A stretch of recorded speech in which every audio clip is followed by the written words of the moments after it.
The Pokemon X and Y poster is here. Now, if only if I didn't have to keep waiting almost a whole nother month for Pokemon X and Y.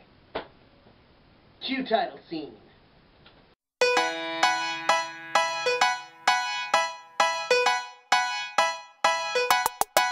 Getting away from Pokemon news, it was a big weekend in the box office, or about as big as you can get in September.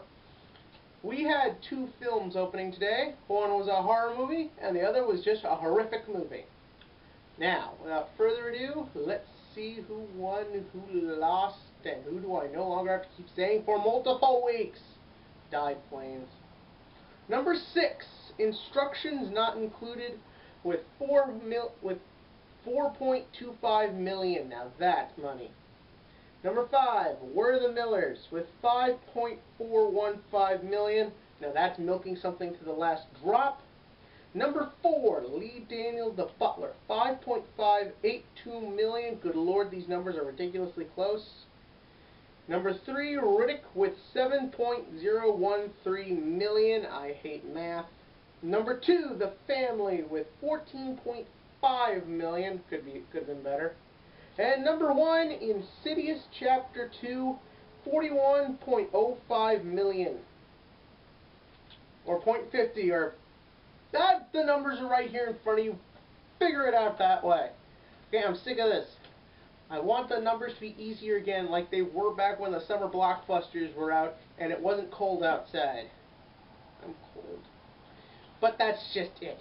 It's fall, which means less people are going out to the movies, and the films have to drag out every last penny they can to stay on top. Granted, from the looks of it, I doubt Insidious Chapter 2 had much money put into it.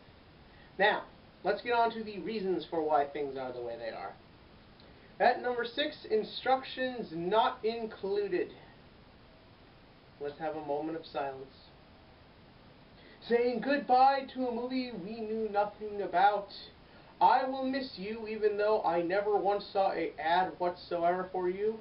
You will be missed. Film that doesn't pique anyone's interest whatsoever, yet for some weird reason kept making a ton of money, I guess because it looks simple and charming to whoever knows about it. Then, We're the Millers. Finally! It's at number 5. Probably another week of this, and this movie's done. I'm tired of saying stuff about this movie. It's gone on long enough. Okay? We're entering the full-time. People aren't necessarily interested in big, outrageous comedies. We start to get a bit more wanting like the Oscar stuff. We'll probably see more horror movies getting high numbers, stuff like that. But I am glad to say, We're the Millers. I'm almost done with you. Number 4, Lee Daniels the Butler. Holy crap, what a drop. But it was predictable.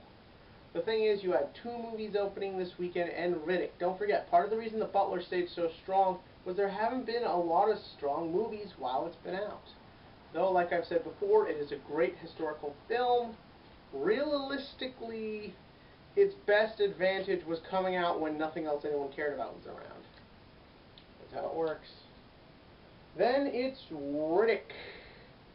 Ooh, double place drop and losing out to The Family. Sad. It is a sad, sad day for Mr. Diesel. Oh no, it's not. This movie probably wasn't made for too much, and they squeezed every last penny they could in it. I think it's already made a fairly good profit, and I imagine a movie like this will make a ton once it opens overseas. The film looks a little bit Resident Evil-ish in the way its creatures look, and hey, those movies do make the majority of their budget overseas. What are you going to do? Then, The Family.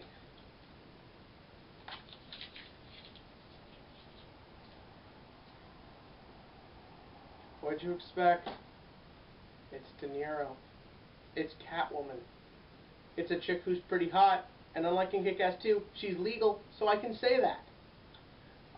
This movie I doubt is going to be around for very long. Let's face it, we all knew well, those of us who care knew it was a stink bomb. It looked stupid in the trailers. Like I said on Saturday, the film is stupid. I guarantee you most people who went to see this movie went because they didn't want to see a horror movie and because it's De Niro.